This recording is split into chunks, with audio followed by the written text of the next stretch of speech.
The psyker died before he could finish speaking. One moment his voice rattled against the rusted walls of the holding cell, words trembling as if afraid to leave his throat. The next, his eyes rolled white, and a thin stream of radiance poured from his sockets like liquid starlight. It dripped down his cheeks in slow rivulets, glowing like molten gold, then evaporated in a hiss of violet smoke before touching the floor. The scent was unmistakable. Warp burn. I had seen psykers erupt, combust, rupture from the inside out. But I had never seen a man's soul try to claw its way out of his skull in silence, as if begging to be freed from something older and hungrier than death. I stepped closer, and the corpse twitched. Not from lingering life, from memory, a faint echo of whatever had seized him just moments before. My name is Inquisitor Kaelor Thane of the Ordo Malleus, and I have hunted daemons across 100 burning skies. I have stood on the bridge of void ships dying their slow deaths in the warp, felt reality thin under my feet, felt the breath of nightmares brush my thoughts like fingertips made of cold light. But I had never felt something like this. The psyker's last words still trembled in my skull.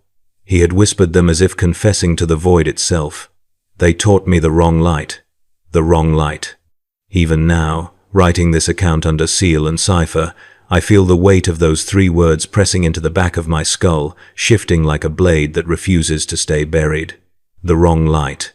A phrase that should mean nothing, but in the warp, meaning is a weapon, and weapons have a way of finding the softest flesh.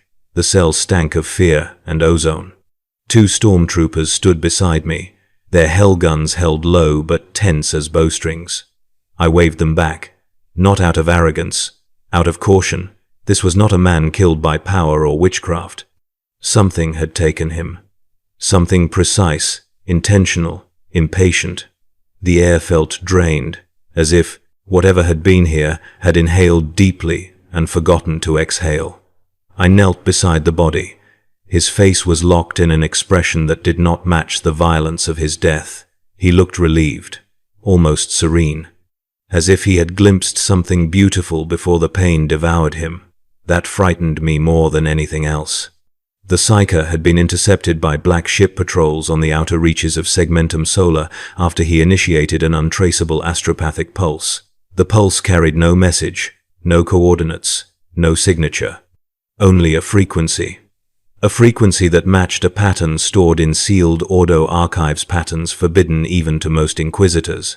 Patterns associated with heresies too old to name. When I asked the astropathic choir to decode it, half of them suffered bleeding from their eyes and collapsed in seizures. The other half refused to speak at all. They only repeated a single phrase.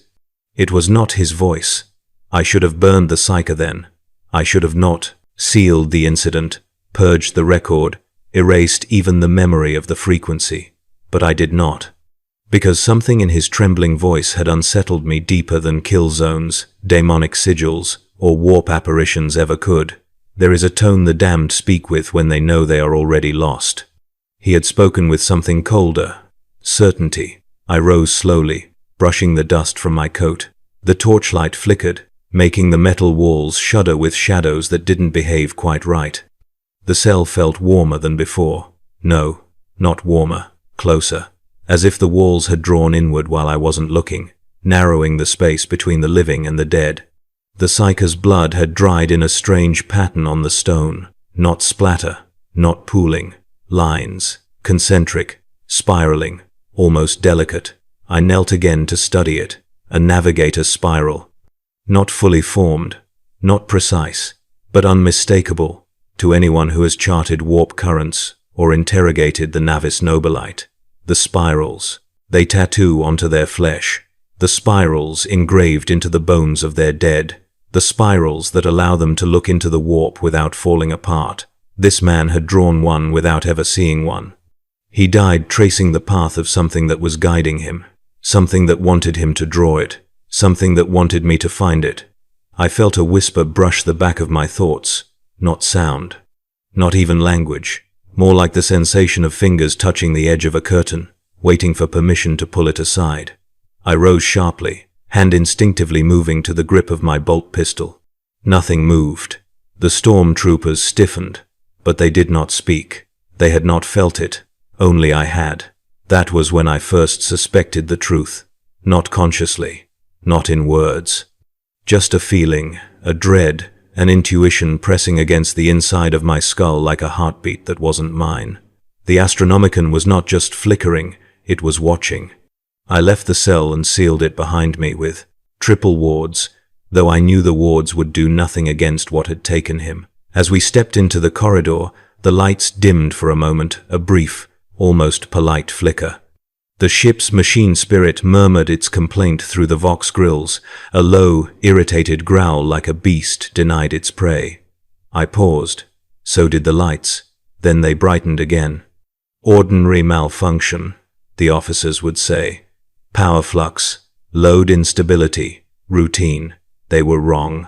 In my decades of service, I had learned the difference between machine spirit unrest and warp agitation. This had been something else entirely. As I walked toward the command deck, the frequency replayed in the back of my mind. I had heard it only once, yet it felt as familiar as my own heartbeat. A low, trembling resonance, faintly melodic, too perfect to be random. I had studied enough warp phenomena to know that the warp does not sing.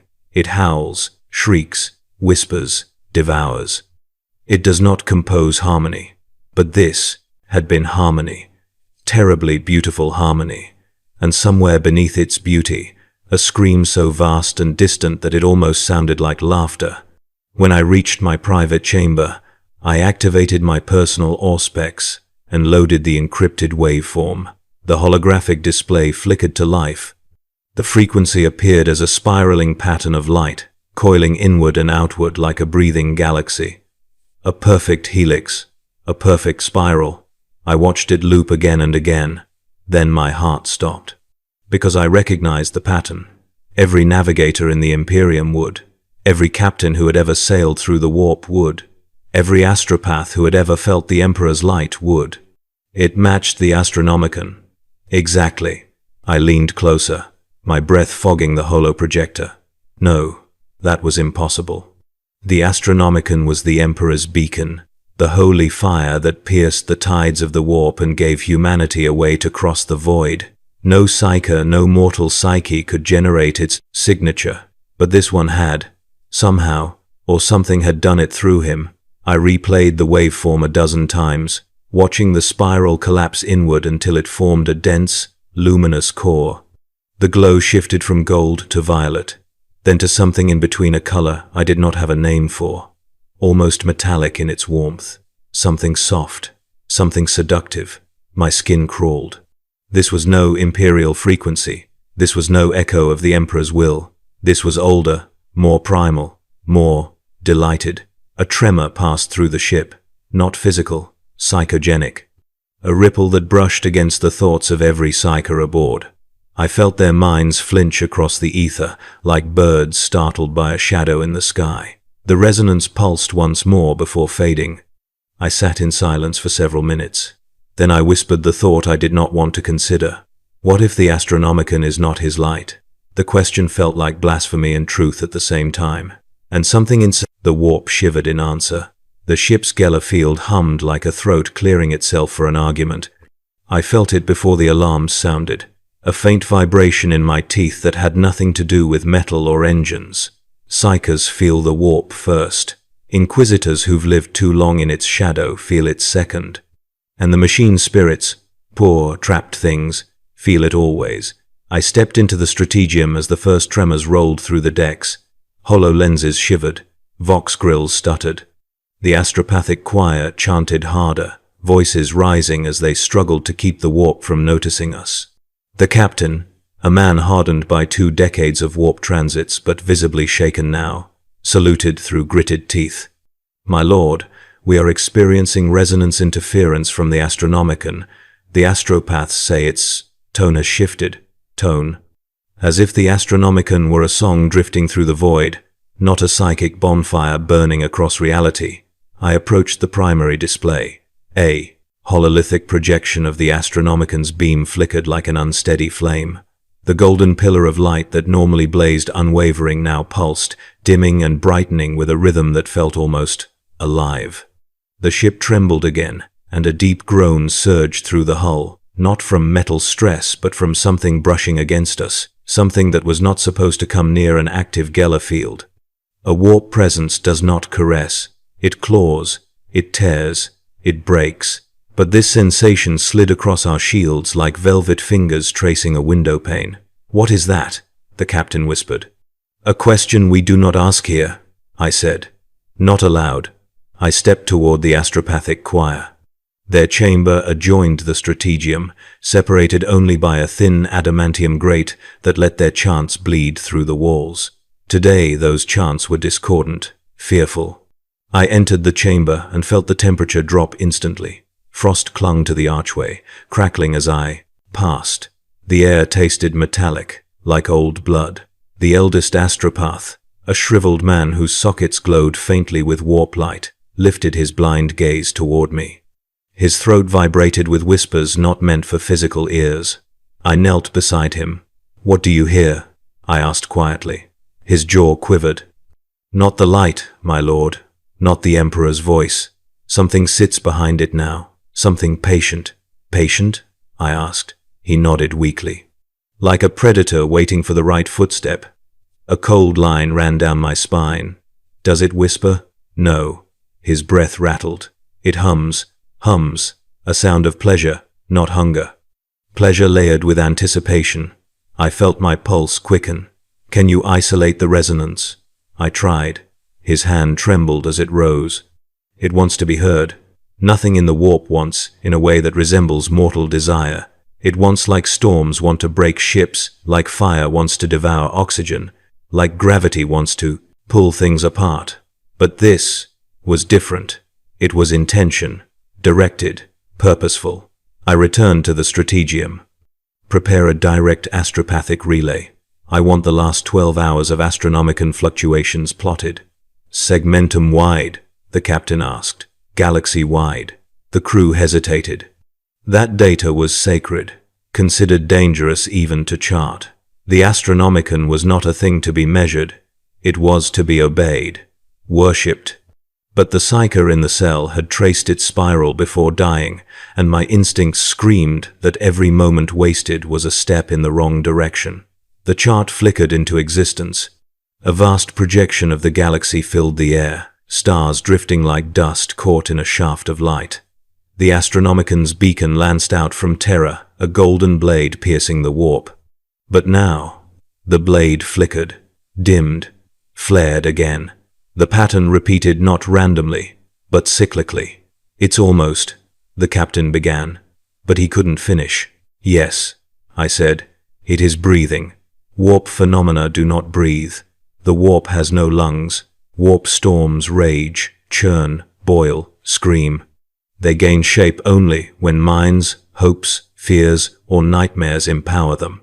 But this pulse was not the echo of emotion, psychic bleed-off, or warp tides. It was a heartbeat. At the exact moment I realized that the Astronomican's beam flared violently, and our ship's lights died. Not flickered, not dimmed, died.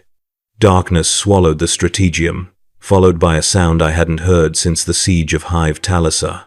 A gasp. A single, collective gasp of men who realized, all at once, that they were a hair's breadth from being lost to the warp forever. "No Geller fluctuation detected," the mechanist officer stammered. "It's not external. I didn't need instruments to know that. I felt it. The darkness wasn't absence, it was displacement, as if something had stepped between us and the light." A whisper of warmth brushed my cheek. The wrong kind of warmth. The kind that doesn't belong in void cold metal chambers. Then the light surged back. Everyone exhaled at once. Everyone but me. Because I had seen something in the dark. Not a shape, not a figure, just movement. A slow turning, like a head lifting to regard me. No eyes, no body. Just the sense of attention, the way a beast in a cave feels when another predator enters its den. The Astronomican's pulse stabilized. The golden light shone steady once more. And I knew, beyond doubt, that something had looked at me. There was no time to reflect. A Vox officer called out, voice shaking. "My lord, You have received a priority cipher from Terra, immediate and private. Terra, Ordo Malleus High Command. I accessed it in my personal sanctum. A small, reinforced chamber shielded against psychic echoes. The cipher unfolded into the face of Lord Inquisitor Kaelor, a man whose expression rarely changed and never softened. Kaelor Thane, he said without greeting. We intercepted an anomaly from your sector. You are to cease all investigation into Astronomican fluctuations. This directive supersedes all authority. Do you understand? He never asked questions he wanted answered. He asked questions to ensure obedience, but I couldn't obey. A psyker died tracing its resonance. The choir. You are not hearing me, Kaelor interrupted. Cease. Immediately. You are being reassigned. Burn everything you found. My teeth clenched. Why? What does the Ordo know that I don't? His gaze sharpened by a fraction. Enough to tell you this. The Astronomican's nature is not your concern. Not my concern, I hissed. If it shifts, entire fleets could be lost. Better lost than misled. That phrase, better lost than misled. I had heard it once before, years ago, in one of the oldest sealed libraries beneath the palace. Whispers of a heresy so ancient even the Ordo Malleus refused to name it. A theory that the Emperor's light was not the only light that could guide humanity through the void. That something else might be hiding behind it. Kaelor leaned closer. Kaelor, drop this. If you continue, you will not be hunting a heresy. You will become one. The transmission cut. Silence filled the chamber. Not empty silence. Expectant. I sat down slowly, my hands tense enough to crack bone. The Ordo does not fear truth. It burns lies, not light. And yet Kaelor's eyes had held fear, real fear. I replayed his words again and again. Better lost than misled. Better drifting blind in the warp than following the wrong beacon. Which meant someone, somewhere, believed the Astronomican could mislead humanity, or was already doing so. I rose from the chair.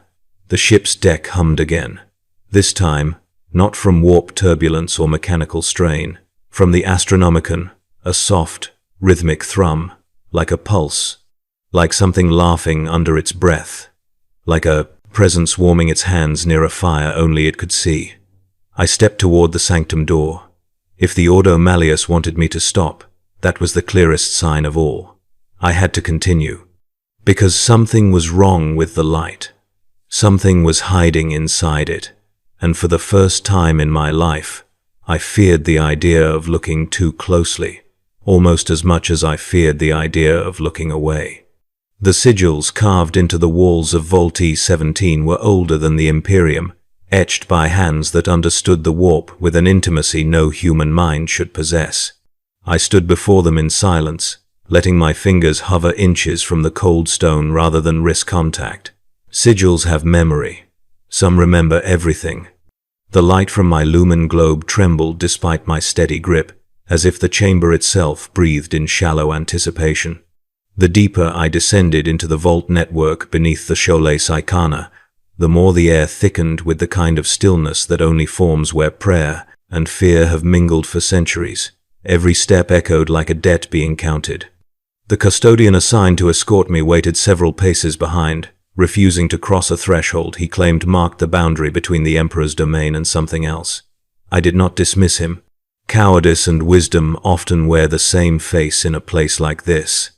The data slate in my hand carried the first recordings of the signal I had been chasing, a frequency buried in Astronomican bleed-off patterns so faint even most psychers couldn't perceive it. But the pattern was there, coiled like a parasite behind the Emperor's radiance, waiting for eyes trained enough or damned enough to notice. I wished I had overlooked it. The chamber smelled of incense, metal, and the faint sweetness of psyker discharge, a scent I had learned to associate with death long before I earned the rosette. 3 astropathic corpses lay in sealed stasis coffins at the center of the room, their bodies twisted by the violence of their final transmission. Their last message had been a scream of raw psychic overload, but beneath the agony was the same tone I had heard when the Astronomican flickered. Not light. Not guidance. A resonance.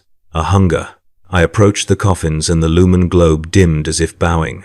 The faces inside the crystal lids had stretched into expressions no living throat could sustain.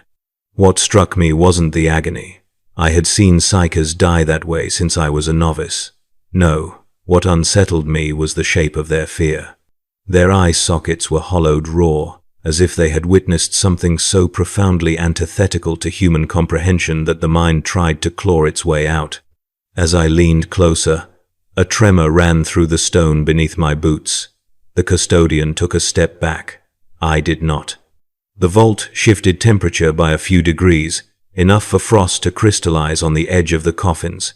The air tasted metallic, sharp, wrong. My breath clouded the glass surface. The moment my fingertips brushed the coffin lid, the chamber ignited with sensation. Not light, not sound, a pulse. A single psychic beat that rattled my teeth and pressed into my skull with the intimacy of a whispered confession. I staggered but did not fall. The custodian did. The pulse came again, slower this time, as if the vault itself recognized me. My vision blurred, and for a heartbeat I stood somewhere else entirely, a place without walls, without air, without time, floating in a sea of violet luminescence that pulsed with a rhythm disturbingly close to pleasure. Something stirred in that sea.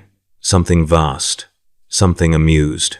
When my vision cleared, I found my hand bleeding where my nails had bitten through skin. The pulse faded, leaving silence thick enough to choke on. The custodian stared at me with terror that skirted the edge of reverence. I ignored him and accessed the vault's internal cogitator node, its runes flickering as if reluctant to reveal their contents.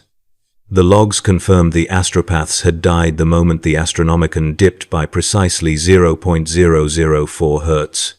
A fluctuation mathematically insignificant unless you knew what frequency Slaanesh was birthed in. I knew. I had seen the waveform once before, buried in a broken Eldar archive recovered from the ruins of a craft-world fragment adrift near the Ghoul stars.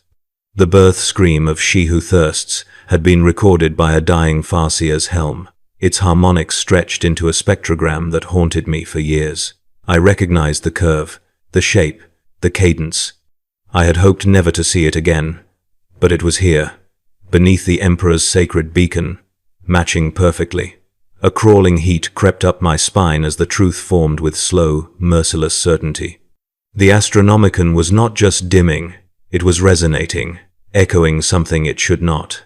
Something that once devoured a species' soul and would gladly devour another. I backed away from the coffins, my legs moving without instruction.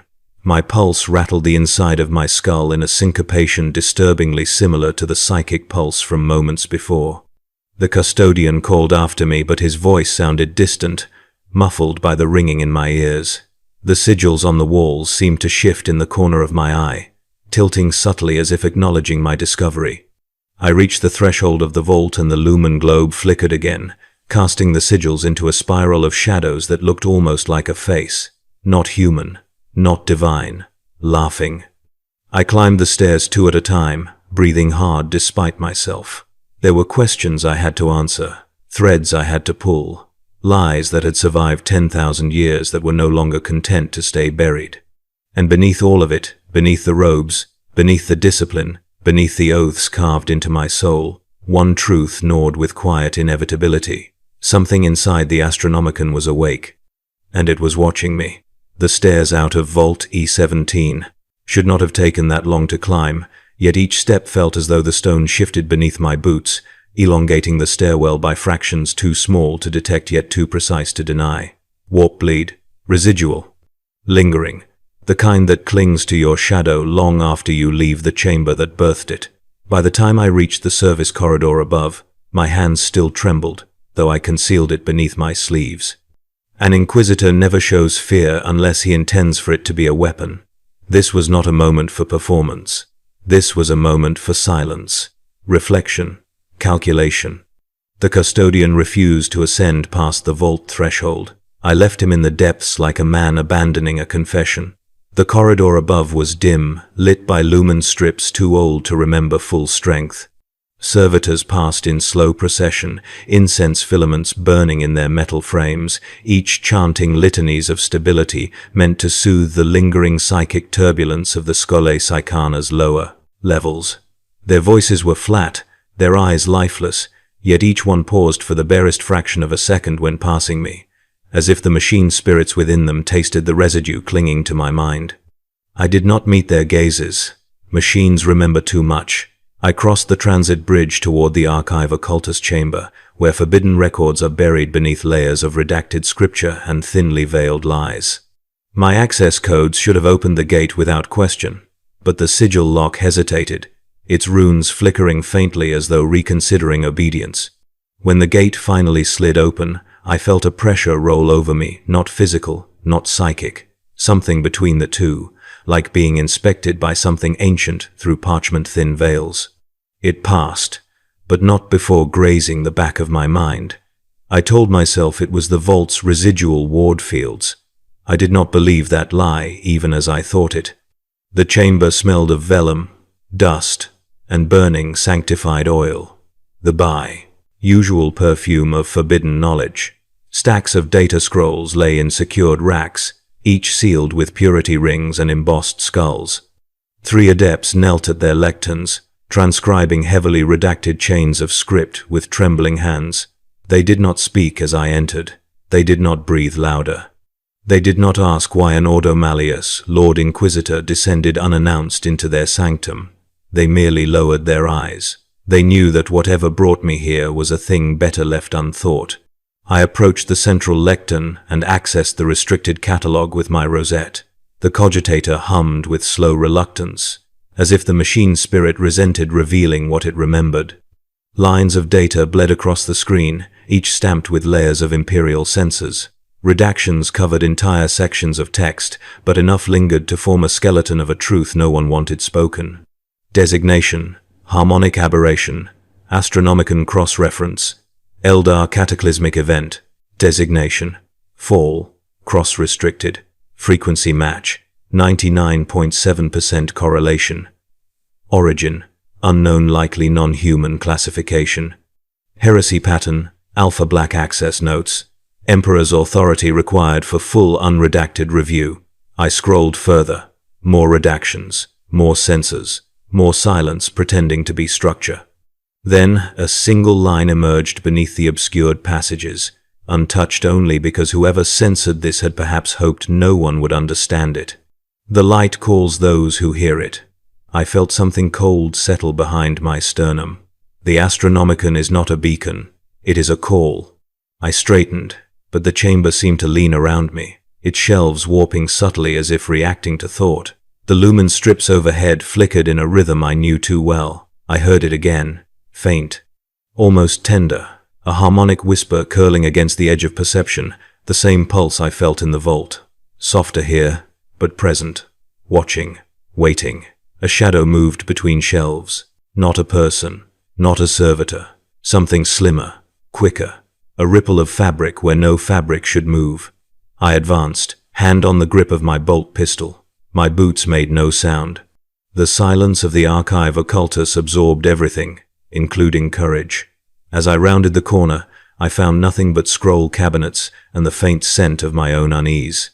Until I saw the data scroll lying on the ground. It should not have been there. Adepts do not drop relics. They fear the lash more than death. I knelt and lifted the scroll. The seal was broken. The parchment was old enough that the edges crumbled beneath my touch. The script inside was written in high terror, but the handwriting was unmistakable. Malcador. My breath stalled for a moment. It was a fragment, torn from a longer treatise, but the words were untouched by censor. The Emperor cannot extinguish it without extinguishing himself. The throne sustains both. Without the scream, the Astronomican dies. Without the scream, Astronomican, humanity is blind. Therefore the burden must be held. A leash is better than a storm. My hand tightened around the scroll. A leash. A leash on what? I didn't notice the adept approaching until his shadow reached my boots. He bowed deeply, hands trembling so violently I wondered if he might disintegrate. His voice cracked as he spoke. "Lord Inquisitor," he whispered, You were not meant to find that. I rose slowly. Explain. He swallowed, throat clicking. We are instructed to burn any fragment bearing that handwriting the moment it is found. We are never to read it, never to speak it, never to ask who wrote it. The order came from the Senatorum Imperialis itself. I stepped closer. The adept flinched, not at me, at something behind me. I turned. The lights dimmed to half brightness, and the hum of the cogitators dropped a full octave, as if something unseen had moved through the chamber. An emotional pressure swept across my thoughts, not contact, not intrusion, but attention. The kind of attention only the warp can give, cold and curious, as though a distant predator were brushing its fingers across the bars of its cage. The adept fell to his knees, weeping without sound. He whispered a single phrase, shivering as if freezing despite the stale heat of the archive. Her eyes are open. I left the chamber with the scroll fragment hidden in my coat, boots echoing down hallways that seemed narrower than when I entered. The whispering harmonic pulse followed me like breath on the back of my neck. The air tasted faintly of perfume, sweet, violet, cloying. By the time I reached the surface-level transit hall and looked up toward the distant glow of Terra's sky, I knew two things with terrible certainty. The Astronomican was not guiding us, it was beckoning us. And something in that light had begun to smile. I did not return to my private chambers. Rest would have been a lie, and lies only feed the thing, whispering beneath the Astronomican's glow. Instead, I entered the transit spire that descended toward the lower docking ring, where the Inquisition maintained a discreet presence beneath the endless bureaucratic traffic of Terra's void trade elite. The lift hummed as it fell, and for a moment I watched the lights blur past the glass. They pulsed in a rhythm not unlike the psychic beat that haunted Vault E17. I forced myself to count each flicker, hoping to find randomness. I found none. Patterns obey purpose. Patterns do not emerge by chance. My ship, the Night Scarab, waited on docking bay 112 Theta, wreathed in the lingering incense haze of Mechanicum rites. The vessel resembled a shard of obsidian driven into reality by sheer force of will, its hull scarred with the sigils of battles that had left entire sectors ash on the star charts. Its crew waited with the stiffness of those who felt the atmosphere change before their commander even spoke. My interrogator, Maros Vale, approached with the loping stride of a man who'd forgotten what comfort looked like. The scar across his cheek twitched when he saw my expression. "You found something," he said. It was not a question. I walked past him and up the embarkation ramp. "Prepare the choir, and wake the Navigator." He hesitated. "Lord Thane, the Navigator House sent explicit instructions not to disturb him," I said. "If he objects, I will educate him on the difference between privilege and obedience." Maros nodded and turned away to relay the order. I entered the Strategium, its lumen globes flickering to life in pale gold. Cogitators hummed and rune circuits flared, greeting my arrival with the loyalty of machines that did not yet understand what I intended to uncover. I set the Malkador fragment on the central dais and let the hollow projector analyze its glyphs. Even before the machine spirit finished rendering, I knew the result. The translation scrolled upward, slowly, reverent, as if reluctant to speak. Without the scream, the Astronomican dies. The ship rumbled as the Jella coils powered to life, preparing for departure. I closed my eyes and felt the familiar thrum move through the deck plating, a vibration that always reminded me of a heartbeat. But this time the rhythm was wrong, a fraction slower, as though the ship listened to something distant, echoing beyond the metal and flesh of its construction. I steadied myself on the edge of the dais until the distortion passed. When Maros returned, he was accompanied by Navigator Ahriman Voss of House Vacant.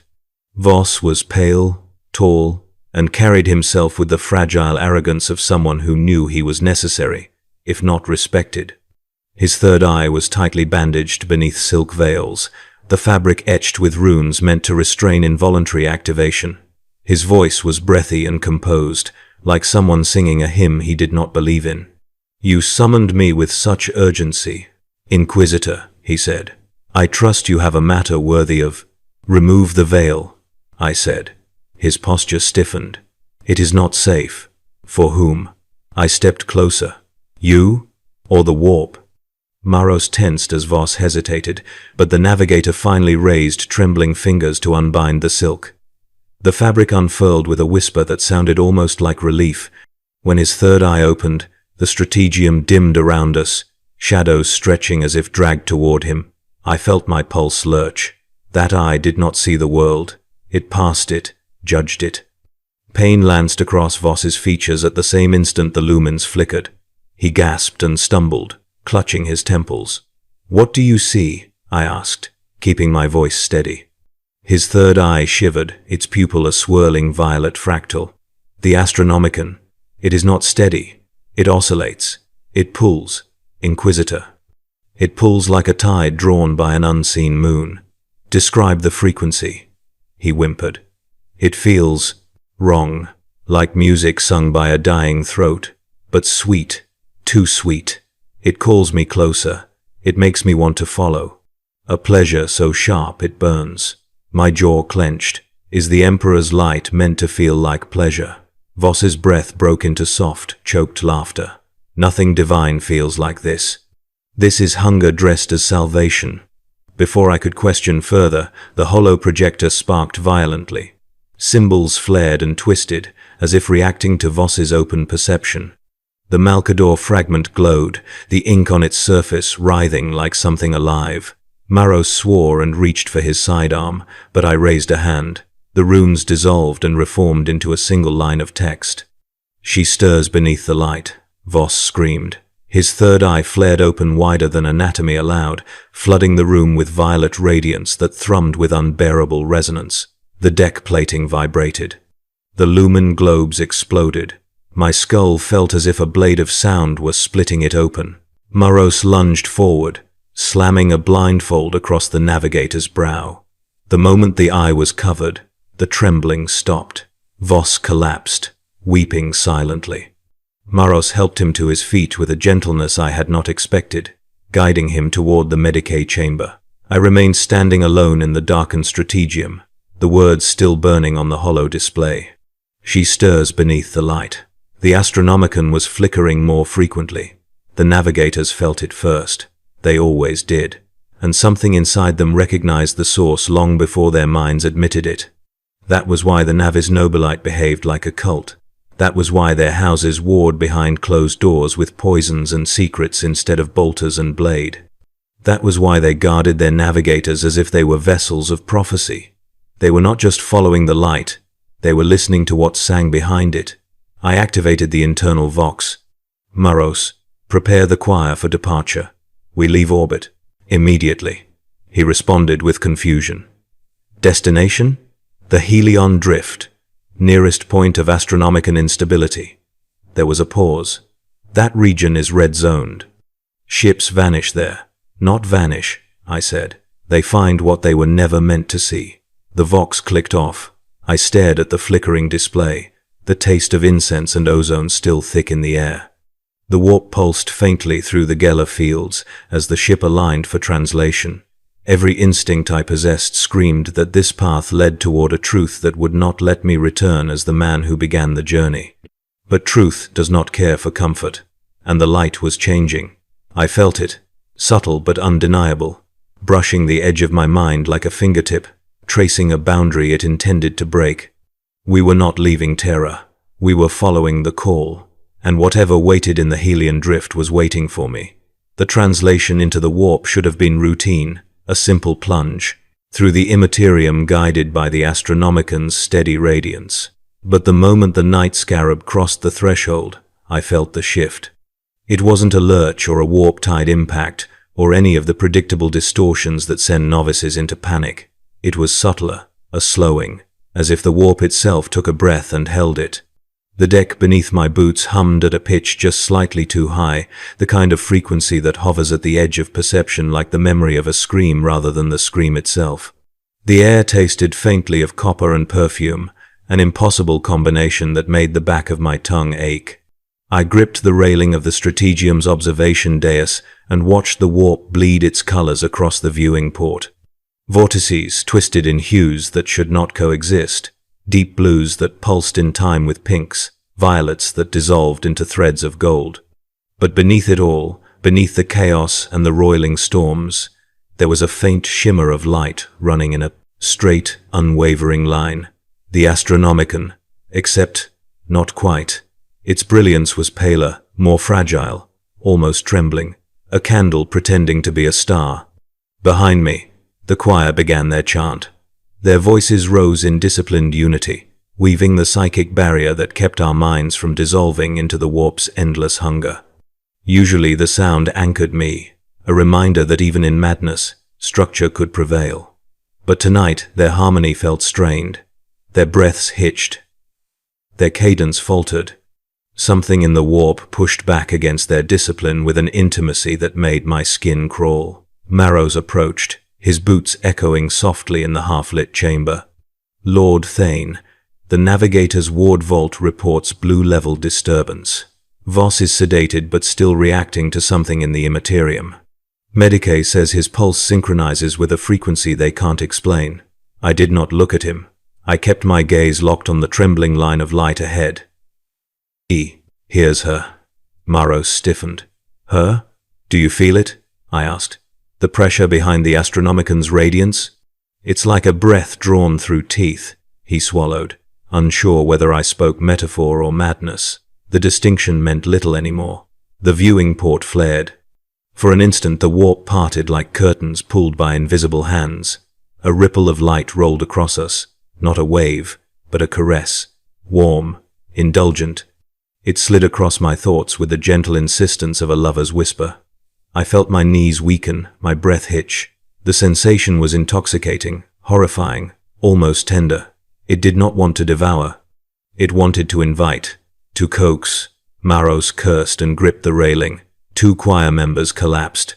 A third pressed both hands against her temples and screamed until blood seeped from her tear ducts.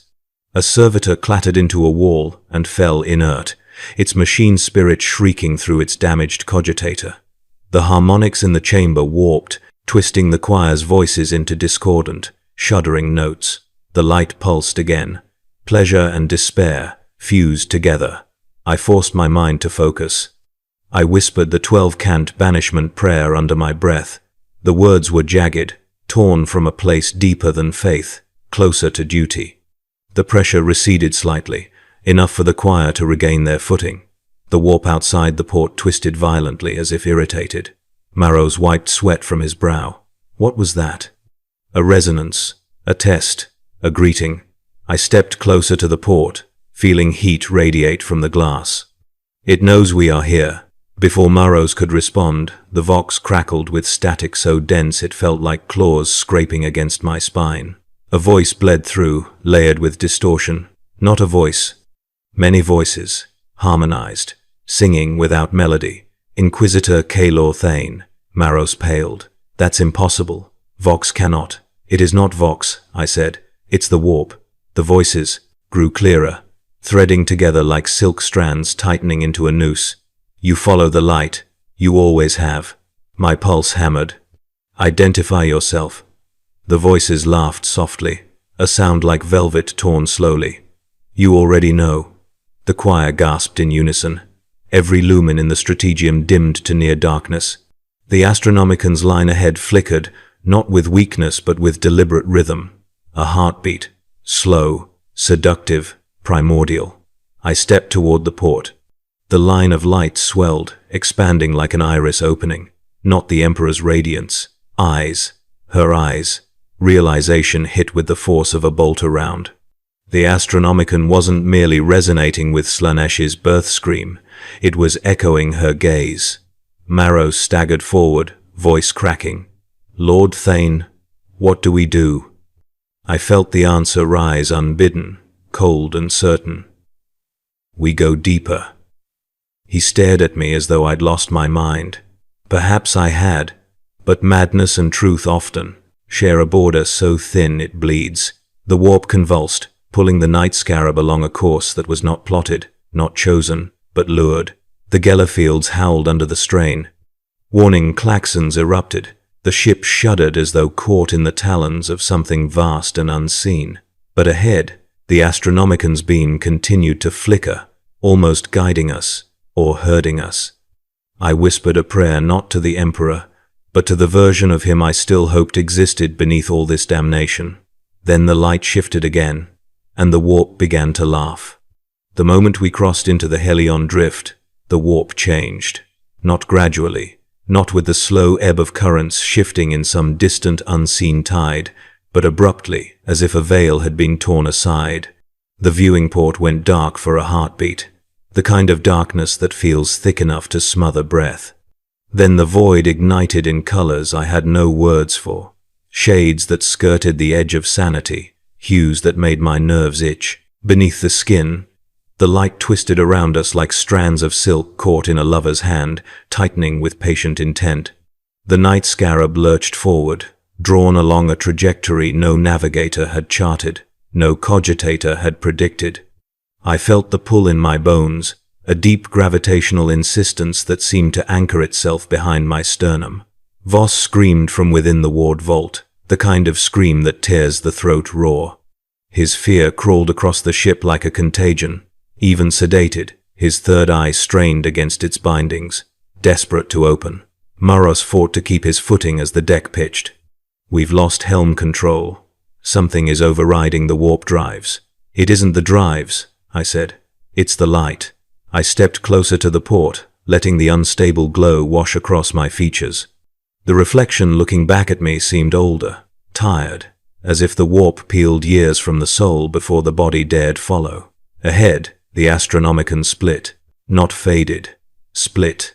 Its single beam fractured into a latticework of shimmering threads, each pulsating at a slightly different frequency. Some vibrated with tones so low they rattled the teeth. Others whispered in pitches too soft to hear, felt only in the trembling of the gut. They formed a web, beautiful and horrific in equal measure, stretching into the infinite dark like the veins of a colossal heart. Maros whispered a prayer under his breath. It died halfway through. The choir faltered as a wave of psychic pressure crushed their minds. Several collapsed. One clawed at her own throat, as if trying to dig something out. I moved to her side, but she convulsed violently before I could reach her. Her skin blistered. Her eyes rolled back. And when breath finally escaped her lips, it sounded like a moan not of pain, but ecstasy. She died smiling. A cold sweat crawled along my spine. Maros backed away. "This place is wrong." "It is truth," I said, unveiled. I don't know why I said it. Perhaps the warp wanted me to. Perhaps something in me wanted to believe it. The ship slowed without warning. Not fully, not in any mechanical sense. It was more like being placed on display. The warp parted ahead of us, peeling open like flesh under a blade. Through the wound in reality, I saw something impossible. A structure, floating in the immaterium like a cathedral carved from starlight and bone. Its spires twisted upward in spirals that defied geometry, coiling like strands of hair caught in perpetual motion. Its walls glimmered with a sheen reminiscent of Eldar wraithbone, but more organic, as if grown rather than built. Its windows were not windows, they were eyes. Hundreds, thousands, all closed. "All waiting," Maros whispered. "Emperor, preserve us." "He already tried," I said. The structure pulsed. Once, a slow, languid beat. The Astronomican's fractured light bent around it, feeding into its core like veins returning blood to a heart. I felt my pulse stutter in time with its rhythm, the syncopation so perfect it felt intentional, personal. The vox crackled again, not static this time, breathing. Then a voice, soft, feminine, endless. "Inquisitor Kaelor Thane." Maros backed away until he hit the strategium wall.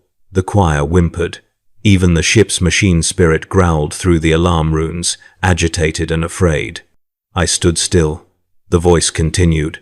"Your kind saw this place once, before the Imperium learned fear, before the Eldar's sin became your inheritance." My throat tightened. "What are you?"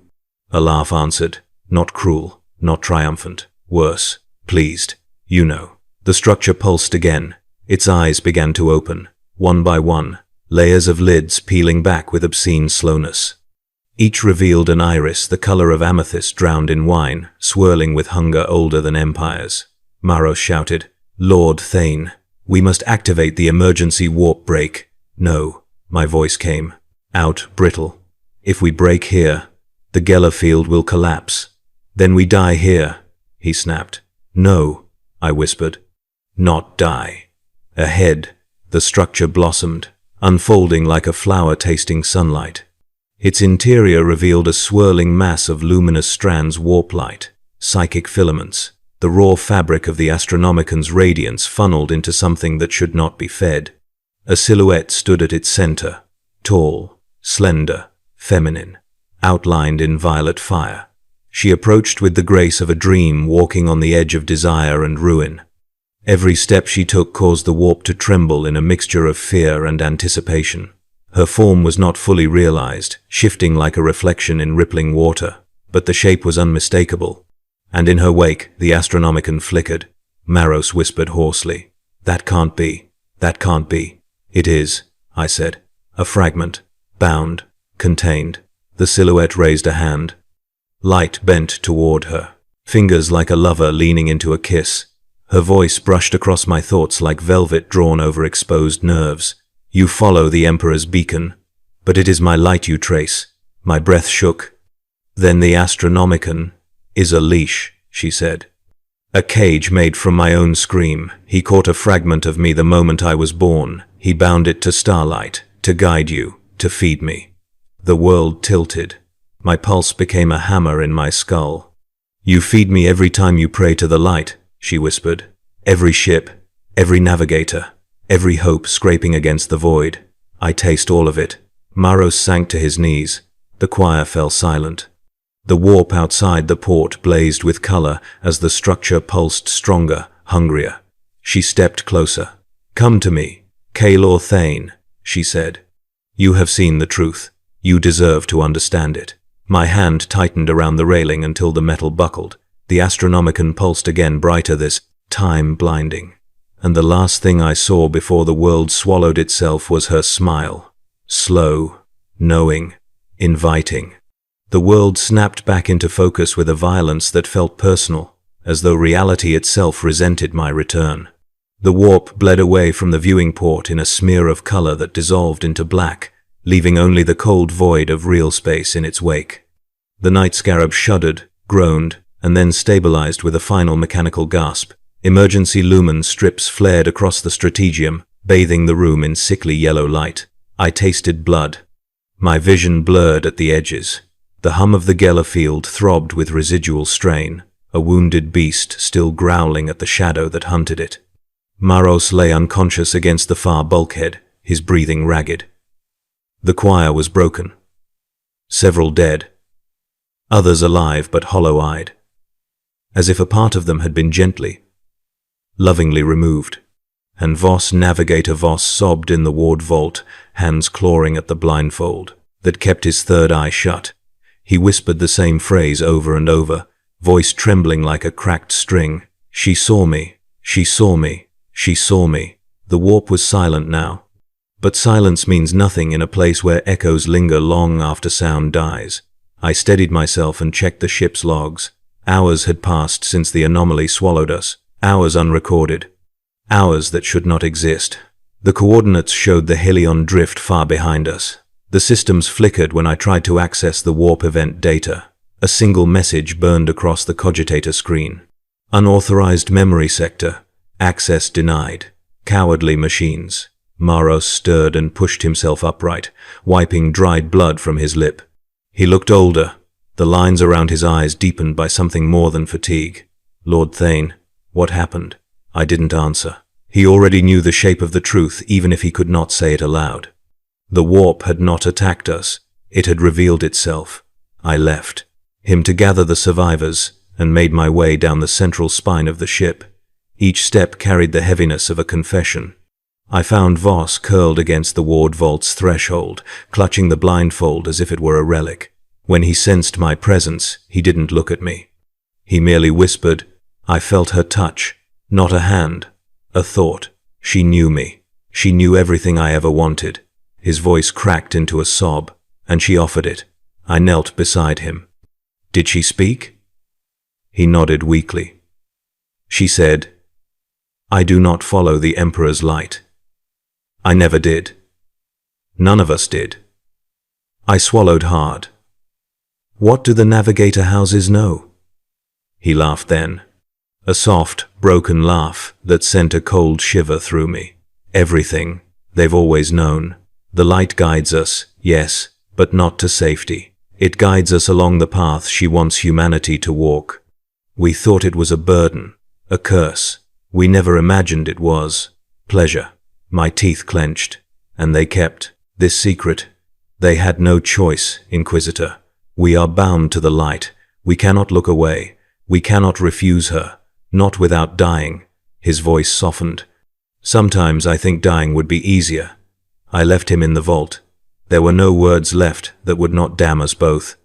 By the time the night scarab reached Terra, the sun over the cradle of mankind looked dimmer, as if something vast and unseen stood between it and my eyes. The void stations circled the planet like vultures waiting for a corpse to stop twitching, and the Astronomican, the beacon that had guided humanity for 10,000 years, flickered faintly in the warp. Not with weakness, with amusement. The ship descended toward the Imperial palace, slicing through layers of atmosphere thick with incense smoke, ship exhaust, and prayers whispered through clenched teeth. The closer we drew to the palace, the heavier the air felt. The weight of expectation, the scent of old fear, the whisper of secrets, embedded in every stone.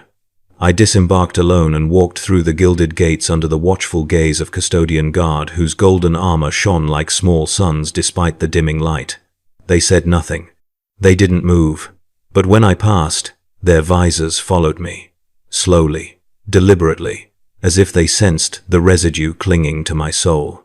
Within the palace, the corridors twisted like arteries carved from marble and gold. Every step echoed with the weight of a civilization built on a single, brittle hope. I passed the galleries of saints, their sculpted eyes hollow in their reverence. I passed shrines where psychers knelt trembling beneath the oppressive pressure of the throne's psychic drain. I passed halls where administratum adepts whispered requests for mercy that would never be answered. No one dared stop me. When I reached the Sanctum Imperialis, the air changed. It grew sharp, cold, electric. The psychic drain leaking from the golden throne numbed the mind like icy fingers stroking the skull. My vision blurred at the edges. My pulse stumbled. The smell of burnt incense clung to my lungs like smoke. The custodians flanking the sanctum doors stepped aside without a word. Inside, the Emperor sat upon the golden throne, a corpse that breathed lightning, a god made from machinery and regret. The throne's machinery hissed and screamed with its endless hunger. 1,000-year-old cables pulsed with stolen life. Psychers fed into the engine of human survival shrieked silently as their souls were torn apart and funneled into the Emperor's dying radiance, a river of agony, a machinery of sacrifice. And through it all, the Astronomican pulsed overhead, slower, deeper, more familiar. I approached the throne, each step vibrating through bone and thought alike. My mind frayed at the edges from the psychic pressure, but I forced myself forward until I stood at the base of the machine that bound a god. I stared up at him, at the man who had united humanity, at the corpse king who could no longer speak, at the light that guided every ship across the stars. And for the first time in my life, I saw the Astronomican flicker, not in weakness, in rhythm. A silhouette formed in the radiance above the throne, a woman's silhouette, curved, laughing, familiar in the way nightmares are familiar when the dreamer finally recognizes the face behind the mask. Her lips parted, and in the split second before the throne's light surged back into its rigid, blinding intensity, I understood everything. The Emperor had not trapped Slaanesh. He had bound a piece of her, on purpose. Not to protect humanity, but to control the only force in the warp that even he could not extinguish. A leash, a bargain, a necessary damnation. The psychers feeding the throne screamed as the light flared. The chamber trembled. The silhouette vanished. My knees buckled. I whispered the truth with a voice drained of denial, of hope, of everything except cold understanding. The throne doesn't hold him. My breath shuddered. It holds her. And in the humming silence that followed, I felt the Astronomican pulse again. Slow, seductive, smiling.